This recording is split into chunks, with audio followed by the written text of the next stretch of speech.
I'm with Doseone, who's part of the team making High Hell. You may know Doseone from Enter the Gungeon, which I love, brother. I thought that game was amazing. So much. Yeah, I did all the music for that. That's my baby. Very cool. Well, tell us about High Hell. What is this new baby from Devolver? The new baby. So I made it with Terry Velman. Yeah. He is the lead designer and artist and coder and does it all. I do music and help with writing.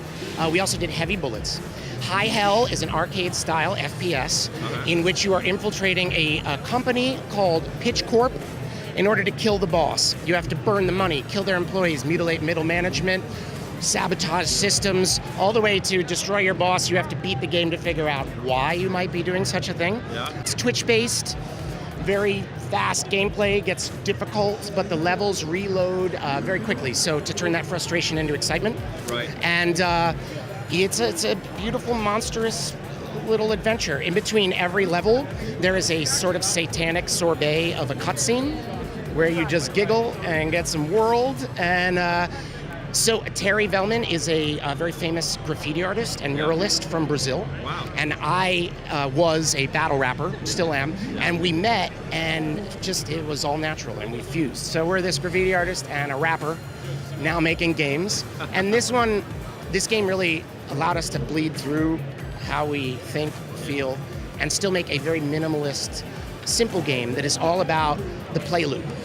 So your gun has no reload, it's infinite ammo, no recharge, no cooldown, and it sucks the souls of the demons you shoot into your gun and recharges your shield. And you get to go at a speed that is you. It's made for FPSers to get their thing on. It has the, you're kicking down doors and memorizing the levels in order to proceed through them. So it has a little bit of that Hotline Miami pace and sweaty palmness to it. You know, you're fighting your own memory and your inability to do WASD. Awesome. Yeah. Tell us about the audio for this game. I mean, that seems like it sets you up for some pretty fantastic stuff. Yeah, so the great thing about this game is I'm just making music I would otherwise make. It's like chip trap. Nice. So you're going in and you're like kicking the cocaine and burning all the money. So we just made the kind of music that like dudes would be listening to, demon, drug lord, henchmen. So I just tried to make this smashing trap, and as you progress through the levels, the music and the play get more violent, more crazy. So once you are at level 19, the music is incredibly intense and in all sorts of time signatures. It starts very simple and bassy, and so it all progresses to keep you in the zone, per se. Yeah. It sounds like an arcade game that might have existed in the 80s or something, if that technology kind of existed. Yeah. Is that sort of a concept? Yeah. I mean, the thing we love is it's about the purity of the play loops. You can't get a grenade launcher on level 7. Yeah. You know, you are just living the dream, man. Playing the loop, finding your speed, and finding the pace of the game. And it is all about arcade, except no quarters to pump. Yeah. Do you identify with the lead character, or is it just the avatar? Absolutely. This game, we actually went a lot of back and forth, and you are a woman, and you are killing men. And there is the narrative, I can't give anything away, but it's all worth it. So when you kill the boss, you will find out why you are in this mess in the first place. Yeah. Did you and Terry go back and forth on developing this story, or was it? Yeah, Terry, we communicate like cats. It's very brain to brain. Yeah. We're always on the same page.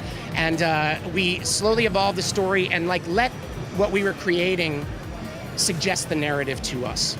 And then we bolstered it and brought it out more. And then we had all these fun processes, like when we first started the game, you were collecting the money. Yeah. And I was like, Terry, are we gonna do like a vending machine or a store? And he's like, no. And I was like, burn that money. What are you grabbing it for? So now you burn the money. The entire thing was like making the game more of what it wants to be. Right. Yeah, and then the rest was like getting satanic with a twist. And I think also, in the same regard that people are ready to be an awesome woman killing the devil's minions, I think this is a time, this is not a political game, but this is a time where capitalism is doing too much damage. Yeah. And this is a wonderful tribute to smashing satanic capitalist, everyone, killing your boss. Yeah. This is a boss fight where you actually kill your boss at the end, and you mutilate middle management. It's really, again, just like, if we're laughing, we have faith others will laugh. Right. It sounds like the Joker's dream game. It is indeed, yeah. And it's like, I know I'm going to hell, Yeah. So this is like prep work, you know? I'll do my own version. When I get to hell, they'll be like, hey, good on you. We like what you go. You're on the team. Yeah, I mean, I want to see this on the Switch. Can you make that out? That's what I'm talking about. Yeah. Yep. Because all I do is play Goner right now. I need something else.